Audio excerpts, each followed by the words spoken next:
नमस्कार। रणभूमि 2024 में आप सभी का बहुत स्वागत है। मैं गरिमा श्रीवास्तव आपके साथ। विश्व के सबसे बड़े लोकतंत्र भारत और भारत में आज 88 लोकसभा सीटों पर विधान चुनाव की जो प्रक्रियाएं हैं वो चल रही हैं। लोकसभा चुनाव को लेकर के सुबह से ही लोग कतारबद्ध होकर के मतदान कर रहे हैं और इन सब के बीच स्वदेश न्यूज की लगातार आप सभी मतदाताओं से ये गुजारिश है कि सभी अपने मताधिकार का इस्तेमाल करें। इसी बीच बड़ी खबर, जहां दूसरे चरण का मतदान जारी है। मध्य प्रदेश में दोपहर 3 बजे तक 46.50% मतदान हुआ है। यूपी में दोपहर 3 बजे तक 44.13% मतदान हुआ। छत्तीसगढ़ में दोपहर 3 बजे तक 63.92% मतदान हुआ। राजस्थान में दोपहर 3 बजे तक 50.27% मतदान। वहीं बिहार में दोपहर 3 बजे तक 44.24% मतदान हुआ है। कर्नाटक में दोपहर 3 बजे तक 50.93% मतदान हुआ।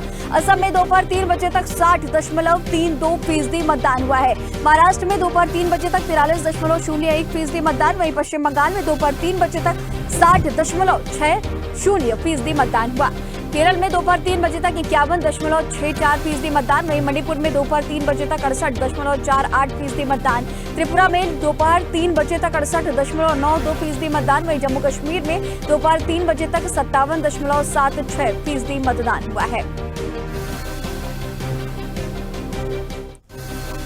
तो लगातार सुबह से मतदान की प्रक्रिया चल रही है। लोग अपने मताधिकार का इस्तेमाल कर रहे हैं और इन सब के बीच 3 बजे तक का आंकड़ा सामने आ गया है और आप सभी से लगातार हमारी भी गुजारिश है कि अपने मताधिकार का इस्तेमाल जरूर करें। यूपी में दोपहर 3 बजे तक 44.13% मतदान हुआ है।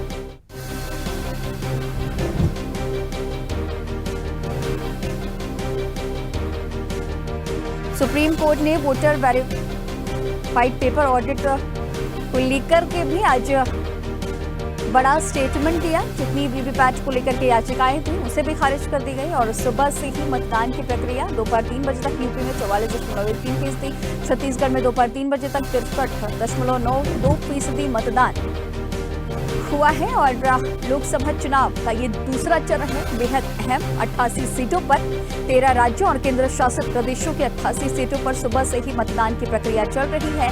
सभी मतदाताओं से लगातार ये अपील भी की जा रही है, ये गुजारिश भी की जा रही है कि सभी अपने मताधिकार का इस्तेमाल करें, अपने अधिकार को जानें। और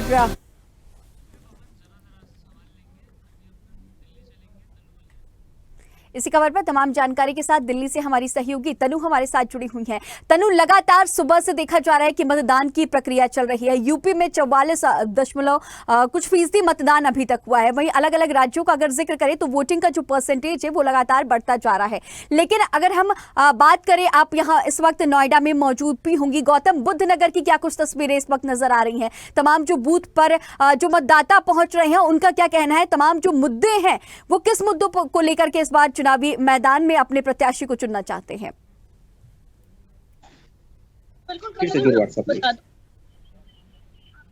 कई दिनों से चलाया जा रहा था। जिलाधिकारी ने 200 स्कूल के जो प्रिंसिपल है उनसे भी वीडियो कॉन्फ्रेंसिंग पर बात की थी और सुबह की अगर मैं बात करूं 7 बजे का समय था। अनएक्सपेक्टेड जो लोगों का रुझान था वो देखने को मिल रहा था और लगातार 9 बजे तक जो लंबी लंबी कतारें हमें देखने को मिली। लेकिन जैसे ही 12 बजे और उसके बाद का जो समय रहा, सबसे बड़ा कारण गरिमा गर्मी रहा है और गर्मी की वजह से लोग अपने घरों से नहीं निकल रहे। और अभी भी जिस बूथ पर मेरी मौजूदगी है वहां पर एकदम सन्नाटा पसरा हुआ है। कोई इक्का दिक्का लोग जो है यहाँ पर आ रहे हैं और वोट कर रहे हैं। हालांकि अभी तक 47% जो है गौतम बुद्ध नगर में वो मतदान हो चुका है और इस बार व्यवस्थाएं भी की गई। जैसे कि हमने पहले भी जिक्र किया कि हाई राइज सोसाइटी जो है वहां पर बूथ बनाए गए ताकि लोग ज्यादा से ज्यादा घरों से जो है वो निकले। और तमाम जो रेस्टोरेंट है उनकी तरफ से भी अपील की जा रही थी। डिस्काउंट दिया जा रहा था लोगों को गरिमा कि अगर आप फर्स्ट टाइम वोटर है तो 10% डिस्काउंट मिलेगा। वहीं तमाम हॉस्पिटल है उनकी तरफ से भी ऑफर किया गया कि फुल बॉडी चेकअप आप कराएंगे तो हमारी तरफ से वो फ्री ऑफ कॉस्ट होगा। तो ऐसे तमाम जो चीजें हैं वो गौतम बुद्ध नगर के अंदर देखने को मिली। उसके बावजूद भी यहाँ पर जो लोगों का रुझान है, अगर शहरी क्षेत्र की बात की जाए तो सुबह बहुत ज्यादा था, लेकिन अभी बहुत ज्यादा कम हो गया है। वही ग्रामीण क्षेत्र की बात की जाए गरिमा, तो सुबह से ही बहुत कम जो लोग हैं वो अपने घरों से बाहर निकले और उन्होंने अपने मत का इस्तेमाल किया। हालांकि लोग लगातार सेल्फीज अपलोड कर रहे हैं और अपने साथी भी अपील कर रहे हैं कि आप जाओ बूथ पर और वोट करो, क्योंकि एक एक वोट की कीमत बहुत ज्यादा होती है। ठीक है, तमाम जानकारियों के साथ बने रहने के लिए आपका बहुत शुक्रिया। तो लगातार सुबह से मतदान की प्रक्रिया और मथुरा से भी हमारे सहयोगी खन्ना सैनी हमारे साथ जुड़े हुए हैं। खन्ना, बहुत ही अहम सीट उत्तर प्रदेश की मथुरा वीआईपी सीट मानी जा रही है। हेमा मालिनी यहाँ से प्रत्याशी हैं और जो धर्म के नाम पर वोट देने वाली जनता है वो इस सीट पर बहुत ज्यादा है, क्योंकि और हाल ही का अगर हम जिक्र करें तो मथुरा में भी कृष्ण जन्मभूमि को लेकर के एएसआई सर्वे, बीजेपी के जो तमाम नेता थे वो ये बात कह रहे थे कि अयोध्या काशी तो झांकी है, मथुरा अभी बाकी है, और अब मथुरा में भी एएसआई सर्वे किया जा रहा है। क्या इसके अगर मद्देनजर अगर हम देखें तो जो जनता है उनका क्या रुख यहाँ पर नजर आ रहा है? जी गर्मा, मैं आपको बता दूं कि सर्वे को लेकर जो हिंदू पक्ष के लोग हैं काफी दिनों से मूवी का जो केस तो कोर्ट में उठाया गया है, इसको लेकर काफी याद कर रहे थे। उम्मीद लगातार उम्मीद है कि जो पक्ष के कृष्ण मूवी जो जैसे जो सुनवाई होगी जो पक्ष में आई, इसको लेकर काफी और इसका आसानी चुनावों को देखने को मिल रहा है। अगर बात करें मथुरा सीट को, तो मथुरा की हॉट सीट मानी जाती है। मथुरा की जो भाजपा प्रत्याशी है वो सांसद हेमा मालिनी है, जो पहले से 2 बार सांसद रह चुकी है, तीसरी बार फिर एक बार भाजपा ने उनको भरोसा जताया है।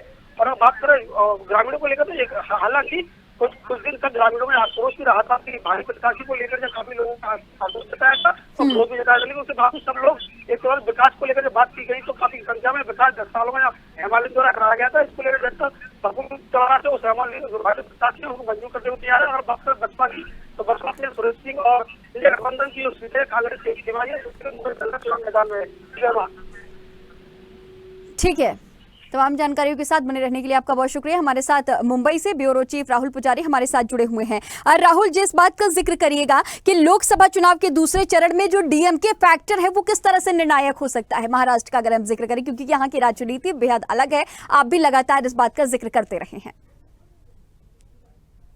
देख रहे हैं यहाँ की जो राजनीति बिल्कुल अलग है। और राज्यों से देखें तो काफी डिफरेंट राजनीति है। जिस तरह से सेना टूटी, जिस तरह से एनसीपी टूटी, उसको देखते कहीं न कहीं 8 सीटों पे जो है जो लोकसभा चुनाव हो रहे हैं उसको देख परसेंट तो काफी है। पिछले 50% तो शायद क्रॉस कर सकता है, अभी 45% तक चला गया है, लेकिन अभी भी आधे घंटे और 4 घंटे बाकी है। जिस तरह से देखा जाए तो 50 से 55% के बीच मतदान होगा। लेकिन अमरावती का जो वीवीआईपी सीट है, मैं बता दूं गरिमा, उसको लेके बड़ा यहाँ पे चर्चा में रहेगी। जैसे अमरावती के नवनीत राणा जो है, जो पिछली बार निर्दलीय लड़ी थी और बीजेपी के कैंडिडेट है इस समय बीजेपी की सीट पे, उसको लेके बड़ा घमासान मचा हुआ है कि पूरे जो तोड़ लगा दी गई है। जिससे उद्धव ठाकरे को देख ले, शरद पवार को देख ले, काफी सब लोगों की रैलियां अमरावती में रही थी। और मराठाओं की राजनीति करते हैं ज्यादातर पूरी ये पार्टियां, तो पूरा मराठाओं की राजनीति और विदर्भ का जो इलाका पड़ता है पश्चिमी का गर्मा, तो पूरा विदर्भ का इलाका मराठाओं से घिरा हुआ है। तो उधर कांग्रेस का भी बड़ा अच्छा पीठ है। लेकिन कहीं न कहीं इस बात यहाँ अगर महाराष्ट्र की बात करें तो कहीं ना कहीं देखो आती हुई बीजेपी दिख रही, क्योंकि अभी भी क्लियर नहीं है कि किसको कितना वोट पड़ेगा, किसकी तरफ रुझान है। और ये 4 तारीख को 4 जून के बाद ही पता लगेगा कि महाराष्ट्र का रुझान किस तरफ है। लेकिन कहीं ना कहीं बढ़ चढ़ के मतदान हो रहा है यहाँ पे। और मौसम भी थोड़ा ठीक हो गया। अमरावती का देखे तो मौसम से बूंदाबांदी और बरसात हो रही थी, अब बादल छाए हुए हैं, तो काफी लोग घर से निकल के मतदान कर रहे हैं। और इसमें 45% मतदान अमरावती की हो चुकी है। जी गरिमा। राहुल, जिस तरह से इस बात का जिक्र लगातार जो चुनाव के जो एक्सपर्ट हैं, विश्लेषक जो हैं वो करते रहे हैं कि खैलांजी नरसंहार की घटना का 1 दशक से अधिक समय के बाद भी पश्चिमी विदर्भ के दलित मतदाताओं पर काफी प्रभाव है।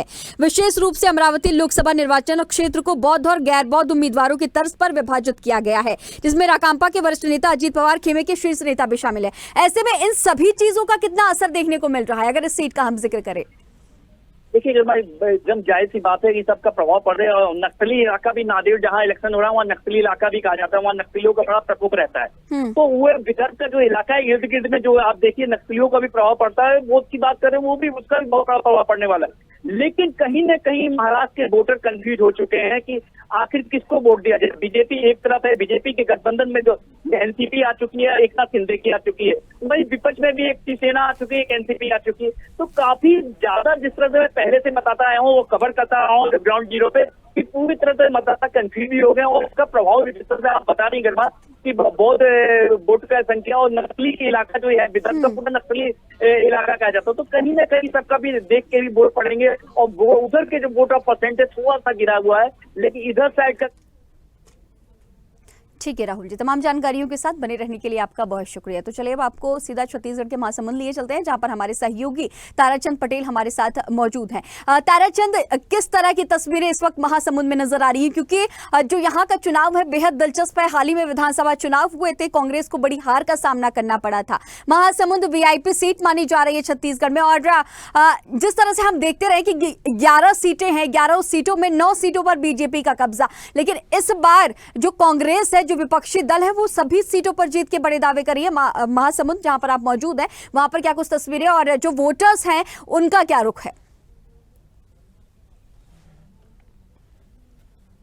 एक प्रोफाइल सीट है, क्योंकि यहाँ पर जो गृह मंत्री है छत्तीसगढ़ के, वो चुनाव लड़ रहे हैं, और यहाँ पर जो है भारतीय जनता पार्टी से पूर्व जो संसदीय सचिव हैं वो चुनाव लड़ रहे हैं, रूप कुमारी चौधरी। और क्योंकि ये दोनों जो है काफी बड़े नेता में गिनती आती है इनके जो है, इस वजह से ये महासमुंद लोकसभा सीट जो है काफी हाई प्रोफाइल सीट माना जा रहा है। इस बार जो है चुनाव आयोग ने काफी इंतजाम कर रखे हैं। इस बार जो है मतदान के लिए जो है 21,045 मतदान केंद्र बनाए गए हैं, और यहाँ महासमुंद लोकसभा में जो है 17,62,477 मतदाता जो है आज मतदान का प्रयोग कर रहे हैं। आज जो है लगभग 70% के लगभग जो है मतदान हो चुका है महासमुंद लोकसभा में। इस प्रकार जो है महासमुंद लोकसभा के जो है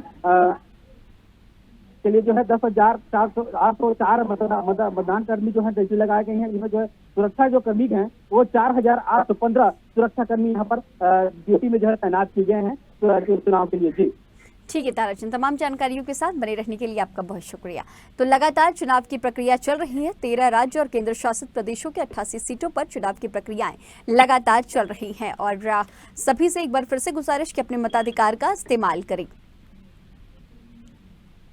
चलिए अगली बड़ी खबर का रुख करेंगे, जहां सुप्रीम कोर्ट ने voter verified paper audit trail के साथ इलेक्ट्रॉनिक वोटिंग मशीन पर डाले गए वोटों के पूरे सत्यापन की मांग के मामले में आज जो बड़ा फैसला सुनाया है। देश में चुनाव इलेक्ट्रॉनिक वोटिंग मशीन यानी कि ईवीएम से ही होंगे, बैलेट पेपर से नहीं कराए जाएंगे। इसके अलावा ईवीएम से वीवीपैट स्लिप की 100% क्रॉस चेकिंग भी नहीं होगी, जिसके चलते सुप्रीम कोर्ट ने इस मामले में जुड़ी सभी याचिकाएं खारिज कर दी। वहीं कोर्ट ने यह भी कहा कि रिजल्ट घोषित होने के 7 दिनों के भीतर उम्मीदवार दोबारा जांच की मांग कर सकते हैं। माइक्रो कंट्रोलर की मेमोरी की जांच इंजीनियर करेंगे। इस जांच का खर्च उम्मीदवार को उठाना होगा। कोई भी गड़बड़ी साबित होने की स्थिति में खर्च किया गया पैसा वापस किया जाएगा। इस दौरान जस्टिस संजीव खन्ना और जस्टिस दीपांकर दत्ता ने कहा कि हमने प्रोटोकॉल तकनीकी पहलुओं पर विस्तार से चर्चा की है। इसके बाद हमने एक मत से फैसला दिया है।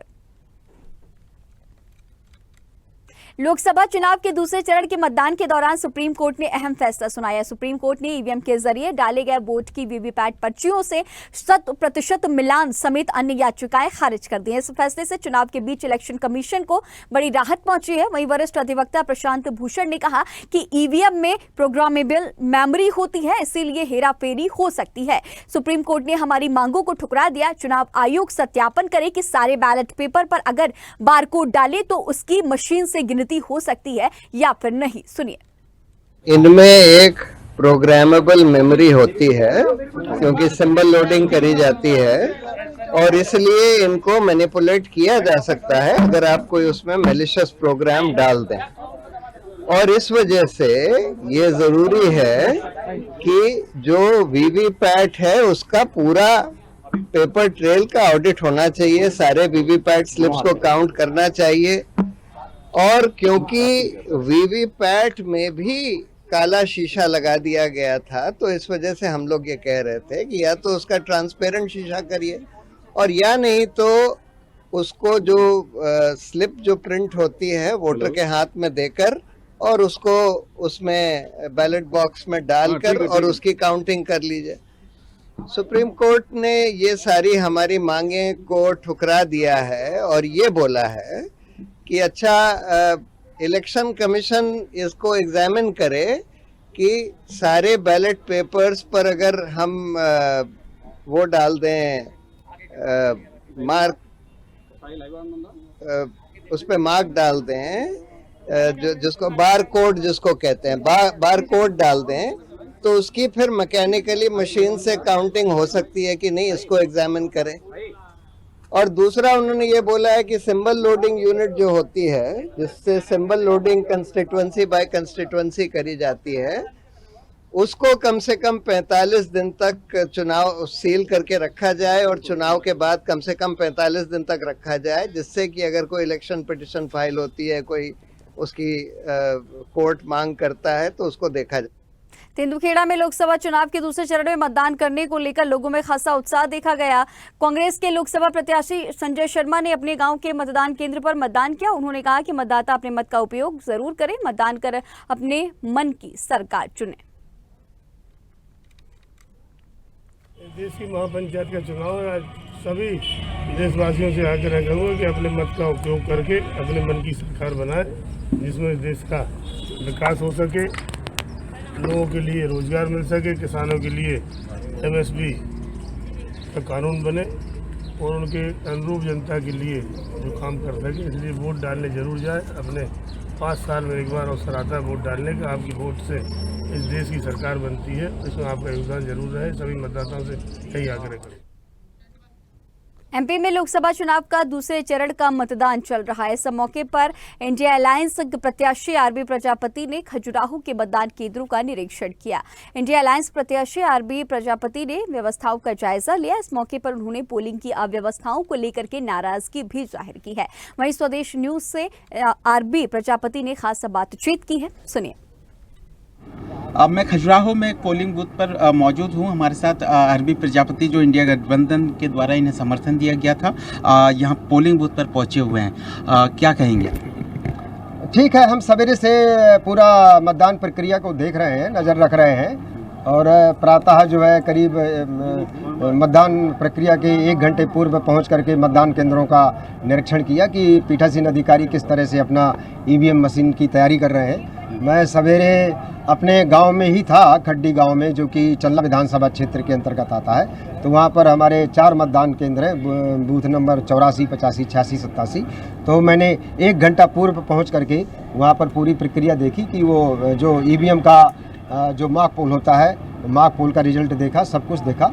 तो मुझे EVMs की जो तैयारी थी, फंक्शनिंग थी, मुझे सही लगी। अच्छा। इसके अलावा फिर मैं जो निरंतर अलग अलग मतदान केंद्रों का निरीक्षण किया, तो वहाँ भी जनता की जहाँ तक बात है, उपस्थिति की बात है, मतदाताओं की, किसी किसी मतदान केंद्र में थोड़ा ज़्यादा उत्साह दिखा, किसी में मीडियम दिखा, किसी में थोड़ा सा नीरस दिखा।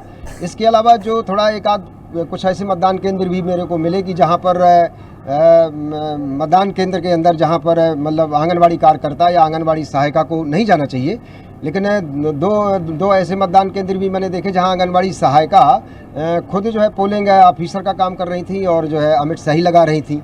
तो ये जो अव्यवस्था टाइप की थी, और ये चाहे वो अज्ञानता मानिए, चाहे नियमों कानूनों का पालन न कराने की बात मानिए, तो पीठासीन अधिकारियों को मैंने वहीं पर बताया कि आप पोलिंग ऑफिसर जो तैनात हैं और जो उनको ड्यूटी सौंपी गई है वही वो काम को करेंगे, दूसरा कोई व्यक्ति नहीं कर सकता है। दूसरे आंगनवाड़ी कार्यकर्ता और सहायिका यदि मतदान केंद्र के अंदर बैठते हैं तो वो मतदाता को प्रभावित भी करते हैं। कारण क्या है कि बहुत सारी महिलाएं होती हैं जो आंगनवाड़ी केंद्रों में जाती हैं, पोषण आहार लेती हैं बच्चों के लिए, अपने लिए, तो आंगनवाड़ी जो है कार्यकर्ता को और सहायिका को देख करके प्रभावित होती हैं कि उन्होंने क्या कोई निर्देश दे रखे हैं।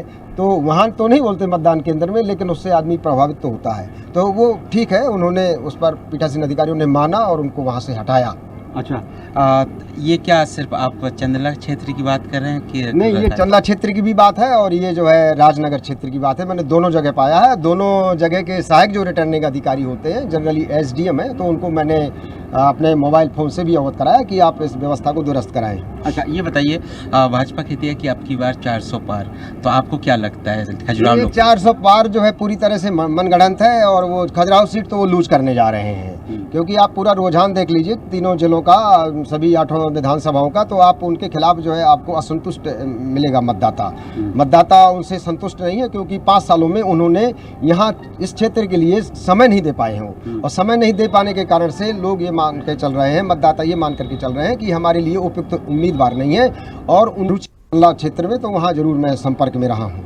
वो जनता खुद आकलन करती है कि कौन आदमी जो है किस तरह का है कैंडिडेट और कौन किस में क्षमता है। हमारा 35 साल का प्रशासनिक अनुभव है, बहुत सारे डेवलपमेंट काम कराने का अनुभव है।